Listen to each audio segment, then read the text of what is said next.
ምን አይነት ገራሚ የሆነ የፍቅር ስጦታ ነው! ምን አይነት ሰርፕራይዝ ነው! ምን አይነት ደስታ ነው! ምን አይነት ምሽት ነው እያየን የምንገኘው! ለዚህ ነው እኮ ፍቅርን ይታደሉታል እንጂ አይታገሉትም የሚባለው። ምን አይነት ጥንዶች ናቸው እንዴ! ድስት ግጣሙን አያጣም። ባልና ሚስት ከአንድ ወንዝ ይቀዳል እንዴ! እናንተ በዚህ ልክ መመሳሰል፣ በዚህ ልክ እኩል ፍቅር፣ እኩል ሚዛን፣ እኩል ኑሮ፣ እኩል ህይወት፣ እኩል ፍቅር! እንዴት ነው? እንደዚህ ይቻላል እንዴ? እንዲህ መኖር ይቻላል እንዴ? እንዲህ መሆን ይቻላል እንዴ? እንደዚህ አይነት ፍቅርም አለ እንዴ? ዋው! የትንሱና የአላዛር ምሽት ልዩ ልዩ ልዩ የሆነ ምሽት፣ በፍቅር እየተንከባከበ በሚገራርሙ ጣፋጭ በሆኑ ቃላቶች በፍቅር አስምጧታል። እሷም በራለች፣ ከንፋለች፣ በፍቅር ብድ ብላለች። ብዙዎቹ በትንሱና በአላዛር ፍቅር እየቀኑ ይገኛሉ። በዚህ ፍቅር አለመቅናት አይቻልም በጭራሽ። እኔ ራሱ በቃ በጣም እምባዬ ሁላ እስኪመጣኝ ነው የቀናሁትና የኔም የራሴ ህይወት አለኝ። በእርግጥ ሁሉም የየራሱ ህይወት አለው፣ ግን የእነሱን ሳይ ደግሞ ይበልጥ በቃ መግባባታቸው፣ መቀራረባቸው ያስቀናል። የእውነቴን ለመናገርና አሁን ላይ ሁሉም ጥቅም ፈላጊ ነው። ሴቱም ወንዱም። ወንዱ ምን አላት ይላል፣ ሴቷ ምን አለው። በቃ ከጥቅም ጋር የተገናኘ ነው ፍቅር። ብቻውን ምንም እንደማያደርግና ብቻ ብዙ ነገሮች አሉ። ግን እንደ እነዚህ ልጆች ደግሞ እኩል አብረው እያደጉ ነው ያሉት። አላዛርም ያን ያህል ሀብት ማማ ላይ የወጣ የለም፣ ንብረት የለውም። እሷም እንደዛውና በቃ ምኑንም አይታ አይደለም የገባችበት ፍቅሩን ብላ ነውና ይሄ ደግሞ ትልቅ ነገር ነው። በጣም የሚገርም ነው። በቃ የሚገርምና እንዴት ናችሁ? በቅድሚያ የተወደዳችሁ ቻናሌ ቤተሰቦች፣ እኔ ያለው እግዚአብሔር ይመስገን። ስለመጣችሁ ከልብ አመሰግናለሁ። ቪዲዮን ስትጀምሩ ላይክ፣ ሼር እያረጋችሁ ሰብስክራይብ እያረጋችሁ ጀምሩ።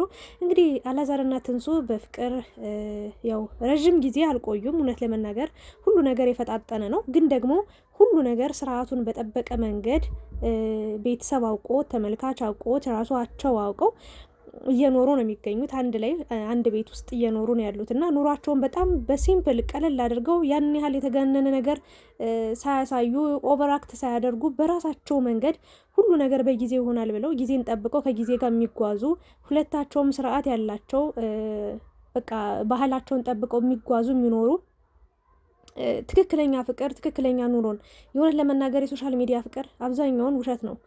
ፍቅረኛ ናት፣ ፍቅረኛው ነው ምና እንደዚህ ተባብሎ ይመጡና መጨረሻ ላይ የውሸት ነው የሚኖሩት። በቃ አለማቸው፣ ኑሯቸው ሁሉ እንደ ውሸት ነው እና እኛንም ከአላማ ያስቱናል። ከኑሯችን በቃ በጣም በቃ እንድንጨናነቅ፣ ፍቅር ውስጥ ያልገባን ፍቅር ውስጥ እንዳንገባ፣ ፍቅር በጣም በቃ ጥሩ ያልሆነ ነገር እንደሆነ ይሰብኩናል፣ ያስተምሮናል። ይሄ በጣም አስጠሊታ ነገር ነው። ትዳር ውስጥ ገባን ብለው ደግሞ ትዳር ውስጥ ያለውን ነገር መጥፎውን እያሳዩ ሰዎችን ይመርዛሉ። የእውነት ለመናገር እና ከእንደዚህ አይነት ሰዎች ፈጣሪ ይጠብቀን። በቃ እንደዛ አይነት ሰዎችን ባለማየት መተባበር። በቃ አእምሯችሁን አታጨናንቁ።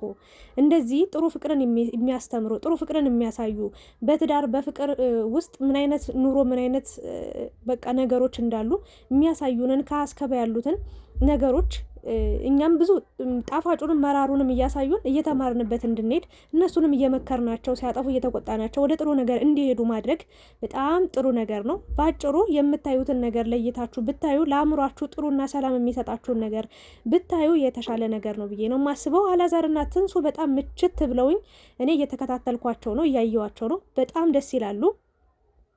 ቤተሰብ አሳውቀዋል። ራሳቸው በደንብ ተግባብተዋል፣ ተዋህደዋል። በቃ ከጥቅም ይልቅ ፍቅርን አስቀድመው በጣም በስርዓት ባለው መንገድ እንግዲህ አብረው መኖር ጀምረዋል እና ደስ ይላል። የእውነት ለመናገር እንደዚህ አይነት መገጣጠም ሲኖር በቃ ይታደሉታል እንጂ አይታገሉትም እና በእነሱ ፍቅር በጣም ብዙ ሰው እየቀናን ያለው እኔንም ጨምሮ። አንዳንዶች እህቶቼ ደግሞ በጣም በሚያሳዝን ሁኔታ ኮሜንታችሁን እያየው ነበር እና እኔስ መቼ ነው እንደዚህ አይነት ፍቅር የሚኖረኝ? እኔስ መቼ ነው እንደዚህ አይነት ኑሮ የሚኖረኝ? እንደዚህ አይነት ትዳር የሚኖረኝ? እኔስ መቼ ነው ከምወደው ሰው ጋር በቃ አግኝቼ የምወደውን ሰው የሚወደኝ ሰው አግኝቼ እንዲህ በፍቅር በቃ የምኖረው ብላችሁ በጣም ያዘናችሁና በቃ ራሳችሁን ቆመ ብላችሁ ስታዩ የሆነ ነገር ፈጥሮባችሁ የጻፋችሁ ልጆች አላችሁና ለእናንተ እግዚአብሔር አምላክ የልባችሁን መሻት ይሙላላችሁ። እናንተም ከትንሱ በምንም አታንሱም፣ አትበልጡም። ሰው ናችሁ። ልክ እንደ ትንሱ ፍቅር የሚሰጣችሁ ሰው ይኖራል። አላዛር እንደ አላዛር አይነት ወይ ደግሞ በቃ የተመኛችሁትን አይነት ኑሮ ህይወት እንዲሰጣችሁ፣ በተለይ ደግሞ ከውረት የጸዳ ንጹህ ፍቅርን እንዲሰጣችሁ ምኞቴ ነውና ዋናው ነገር ልነግራችሁ ልመክራችሁ የምፈልገው ነገር እድሜ ጊዜ በጣም ወሳኝና ወሳኝ ነው። ወደ ሀገራችሁ ቶሎ ተመለሱ ብዬ ለሁሉም ሰው መልእክቴን አስተላልፋለሁ። አብዛኛው እህቶቼ እኔ ስደት ብዙ አመት አልቆየውም በነገራችን ላይ እግዚአብሔር ይመስገን ቶሎ ተመለስኩኝ።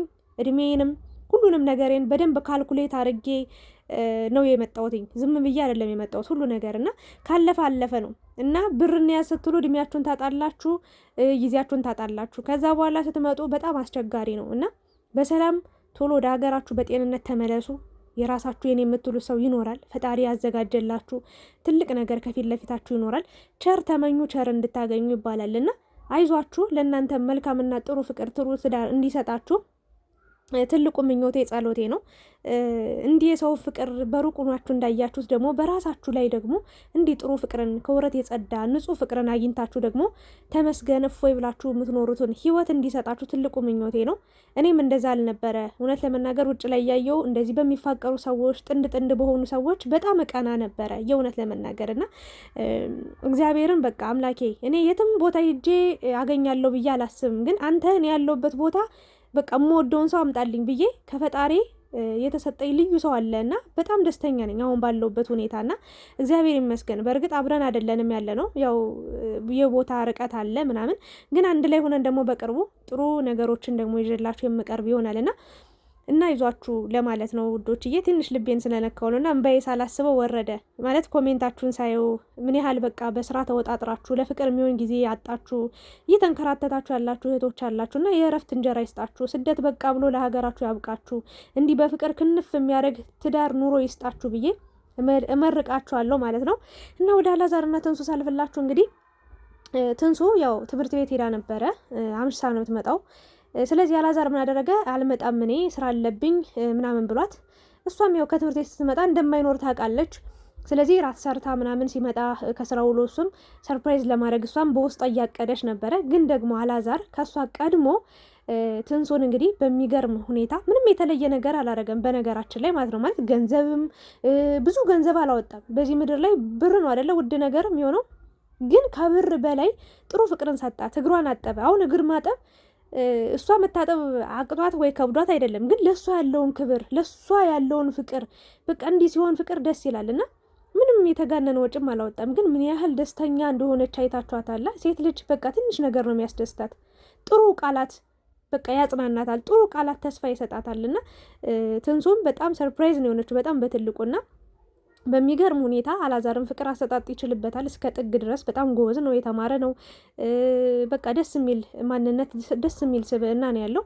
ትንሱም ደግሞ ለሁሉም ነገር የምትሆን በጣም በቃ የሆነ ቁጥብ የሆነች ንቁ የሆነች አስተዋይ የሆነች ሴት ናትና እሷን በማግኘቱ በጣም ደስተኛ እንደሆነ እሷም ደግሞ እሱን በማግኘቷ ደስተኛ እንደሆነች እንግዲህ ሁለቱም በደንብ እንደተግባቡ እንደተጣጣሙ እየታየ ነው የሚገኘው እና ልዩ ሰርፕራይዝ አድርጓታል። እንግዲህ እንደምታዩት ዝቅ ብሎ እግሯን አጥቧል እና እኔን ዝቅ ብለን እንዳጠብከኝ እግዚአብሔር በቃ በሞገስ በክብር ከፍ ከፍ ያድርግ ብለዋለች እና በጣም ገራርም ምርቃት ነው የመረቀችው።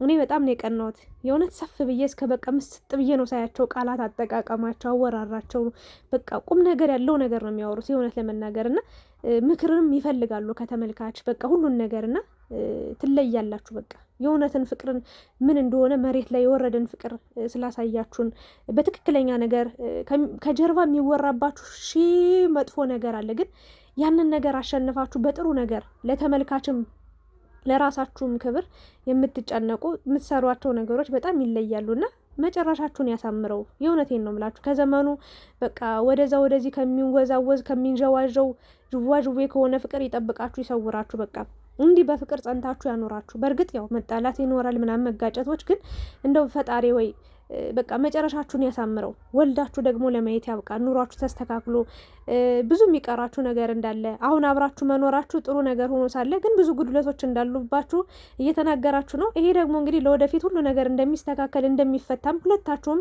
በትልቅ ተስፋ ላይ ነው ያላችሁትና ፈጣሪ የልባችሁን መሻት ሞልቶላችሁ መጨረሻችሁ አምሮ ለማየት ያብቃል። እንግዲህ አላዛርና ትንሱ በጣም ደስ የሚል ምሽትን አሳልፈዋል። ትንሱ ቤት ገብቼ ወጥ ሰርቼ እንደዚህ በቃ እሱን ሰርፕራይዝ አደርገዋለሁ ምናምን ብላ አስባ ስትመጣ ቀድሟት እሱ እንዲህ ሰርፕራይዝ ሲያደርግ ልብ ለልብ ምን ያህል እንደተገናኙ የምታውቁት በዚህ ነው።